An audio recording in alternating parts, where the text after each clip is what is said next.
Dr. June Park walked slowly down the long hallway of the Galactic Research Institute. His footsteps echoed on the polished floor as alien scientists moved past him. None looked at him, none spoke to him. He was used to this by now. At the end of the hall, June entered the main laboratory. Large windows showed the stars outside the space station.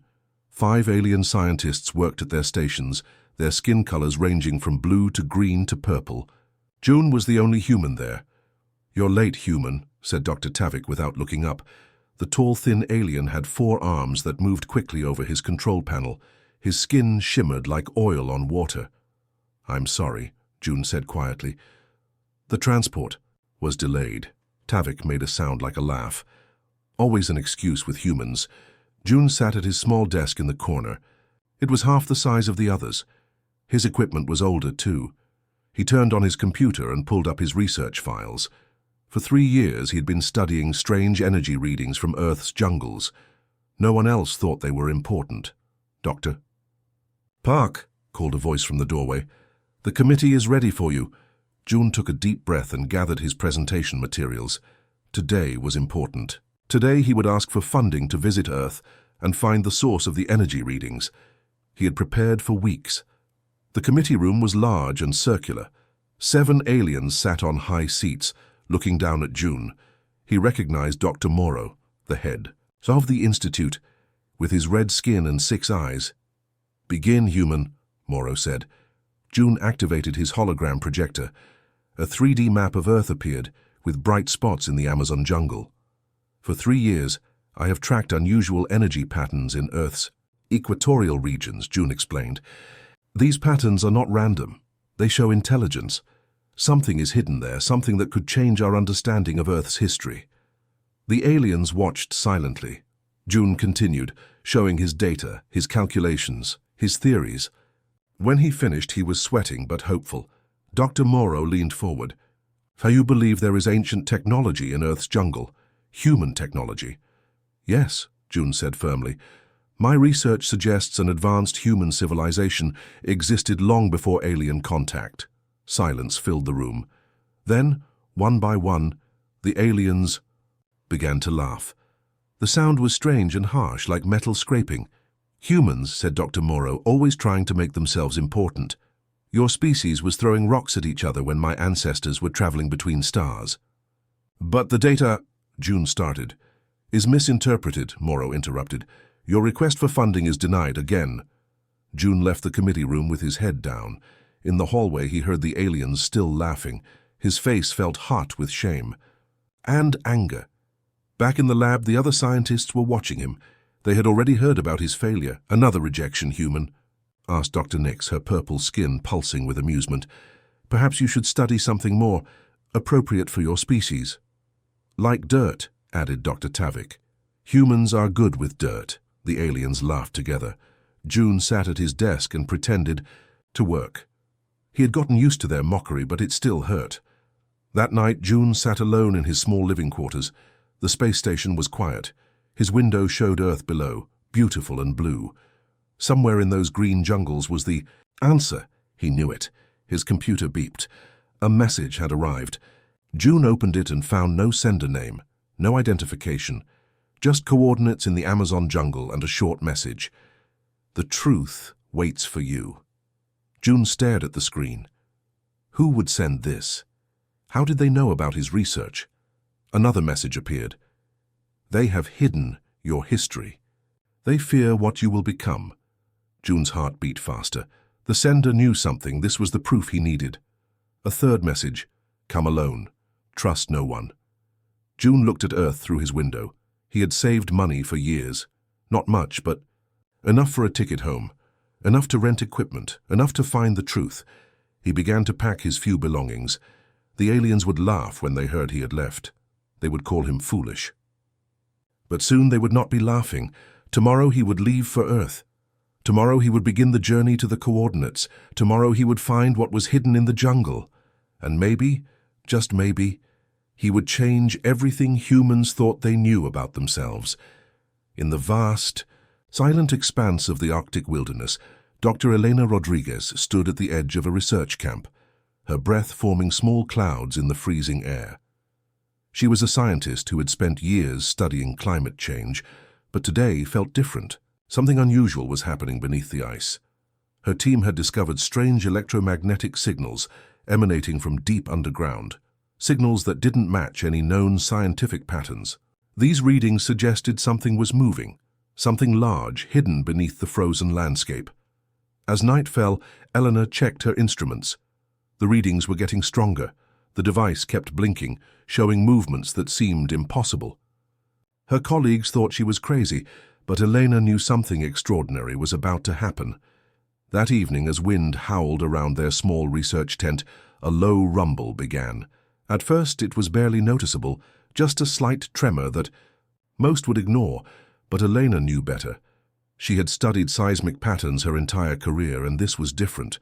Suddenly, the ground started to crack. Massive sheets of ice split open, revealing a dark, mysterious space underneath. Elena grabbed her thermal camera and protective gear. Her heart raced with a mix of scientific curiosity and genuine fear. As she carefully approached the opening, strange blue-green lights began to pulse from within the icy chasm. The lights were rhythmic, almost like a heartbeat. They didn't resemble any natural phenomenon she had ever witnessed. Her team watched in stunned silence as Elena prepared to descend. She knew the risks were enormous. The temperature was minus 40 degrees and the terrain was treacherous. One wrong step could mean certain death. Equipped with specialized climbing gear and communication devices, Eleanor began her descent. The walls of ice were smooth and ancient, telling stories of thousands, of years of geological history. Each step was calculated, each movement precise. 50 meters down, the temperature started to change. Instead of getting colder, it became slightly warmer. This made no scientific sense.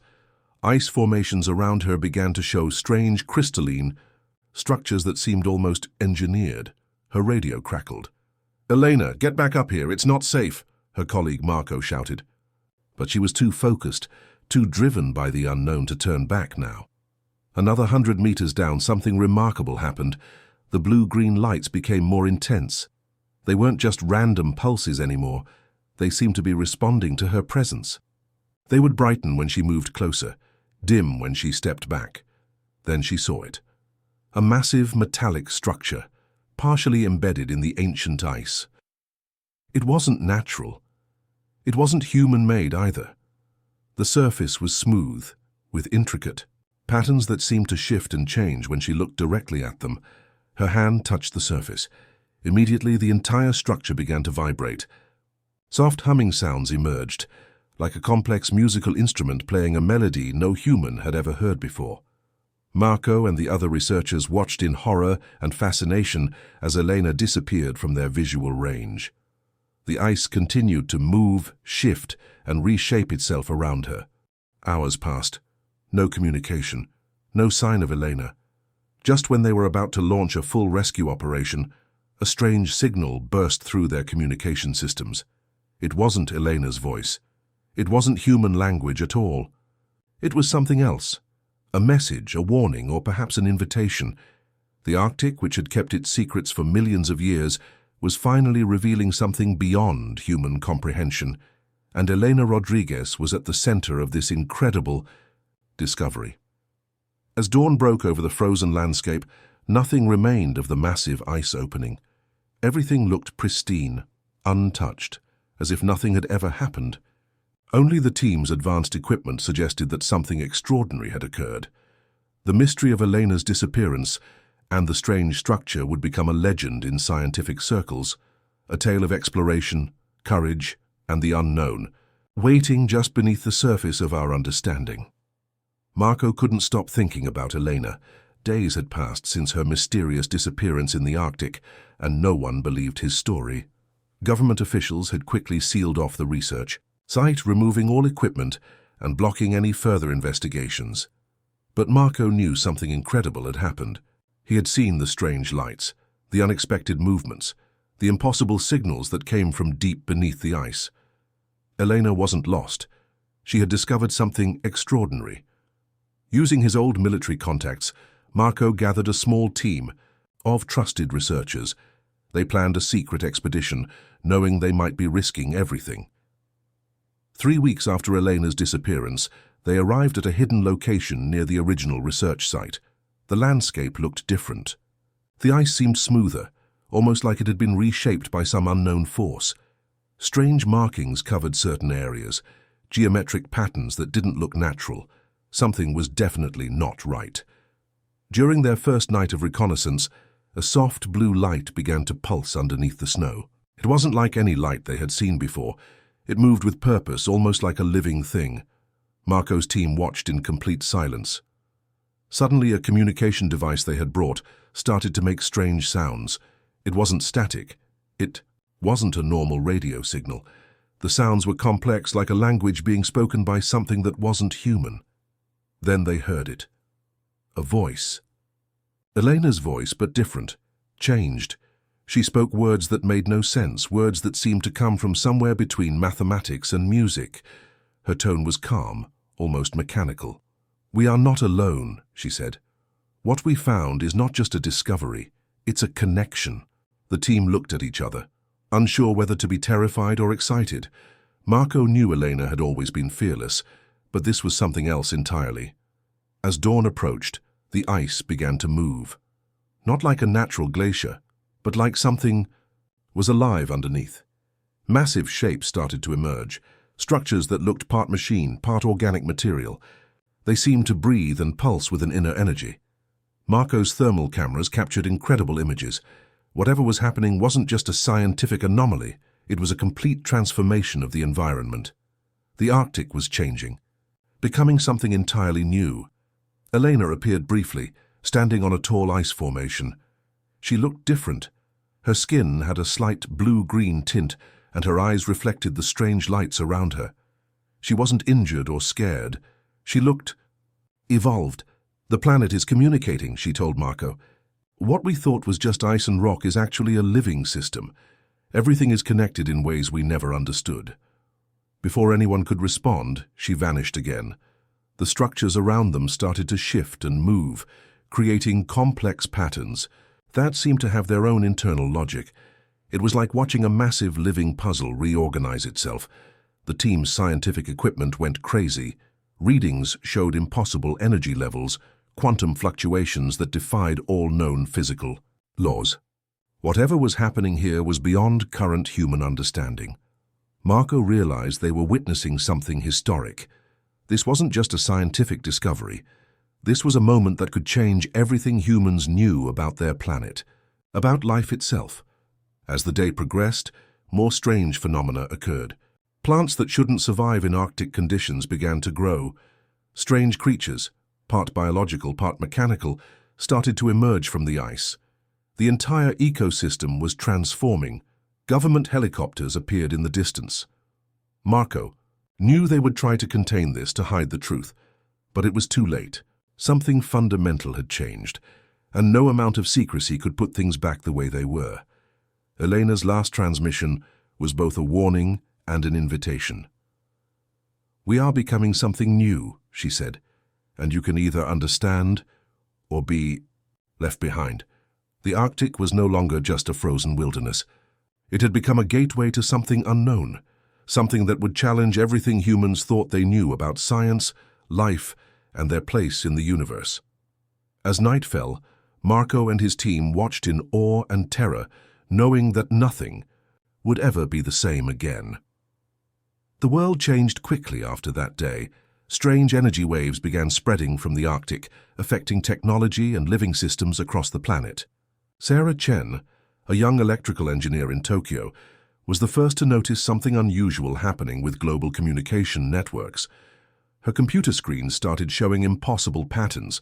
Signals that shouldn't exist were moving through wireless networks, creating complex mathematical sequences that defied normal digital communication.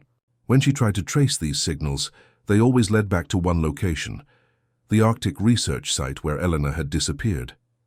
Governments worldwide tried to keep things quiet, but information leaked. People started experiencing weird changes. Some discovered they could sense electromagnetic fields. Others found they could understand complex scientific concepts without any previous training. Something was awakening in human consciousness. In small towns and big cities, People reported strange abilities. A farmer in Kansas suddenly understood intricate plant communication. A teenager in Brazil could predict weather patterns with perfect accuracy. These weren't random events. They were connected. Marco, still tracking Elena's research, realized they were witnessing a global transformation. The Arctic discovery wasn't just a scientific event, it was a planetary shift in human potential. Something ancient and powerful was rewriting the rules of human existence. Elena appeared occasionally in different parts of the world. She was no longer just a scientist. She had become something more. Her body seemed to generate its own energy, and she could communicate without speaking. When she touched electronic devices, they would instantly reconfigure themselves, showing complex systems that no human had ever designed. Military and scientific organizations tried to contain the spread of these changes. They created secret research facilities, hoping to understand and control the emerging phenomena. But the transformation was faster and more intelligent than any human strategy. Strange biological changes started happening. People's immune systems became incredibly strong. Genetic mutations that would have been considered dangerous became stable and beneficial. The human body was evolving at an unprecedented rate. Sarah Chen discovered she could now interact with technology in ways she never imagined. By simply thinking, she could reprogram complex systems. Her mind could now interface directly with computer networks, understanding their language and structure instantly. The Arctic site remained the central point of this global transformation. Satellite images showed massive energy fields constantly, shifting and changing. The ice was no longer just frozen water. It had become a living, breathing system of information and energy. Marco's research team tracked the spread of these changes. They found that the transformation wasn't random. It followed specific mathematical patterns, as if some intelligent system was carefully guiding the process. The entire planet seemed to be reorganizing itself. Elena began communicating through multiple channels simultaneously. She would appear on computer screens, radio waves, and even in people's dreams. Her message was consistent. Humanity was becoming something new, something more than just a biological species. Governments started losing control. Traditional power structures began to collapse as people discovered their new abilities. Countries that tried to resist the change found their technology failing, their communication systems breaking down. The transformation affected everything. Agricultural systems became more efficient. Energy production shifted to completely clean and renewable methods. Medical treatments that were once impossible became simple and accessible. Sarah watched as the world around her changed. Cities started redesigning themselves. Buildings became living systems that could adapt to environmental conditions. Transportation networks reconfigured themselves to be more efficient and sustainable. Marco continued his research, working with Elena's emerging network. They were no longer just scientists.